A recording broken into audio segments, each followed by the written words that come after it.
भारतीय जनता पक्ष संगमनेर शहर यांचे वतीने आज पंतप्रधान नरेंद्र मोदी यांच्या वाढदिवसापासून ते महात्मा गांधी जयंतीपर्यंत राबविण्यात येत असलेल्या सेवा सुशासन पंधरवडा अंतर्गत संगमनेर शहरात अभियान राबविण्यात येत आहे।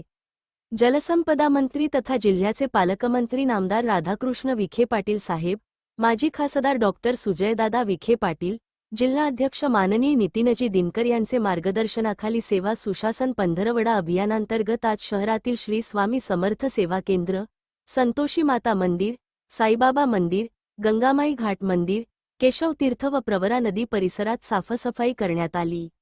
स्वच्छता हीच सेवा या ध्येयाने भाजप कार्यकर्त्यांनी हातात झाडू, टोपल्या घेऊन शहरातील परिसर स्वच्छ करण्याचा उपक्रम राबवला।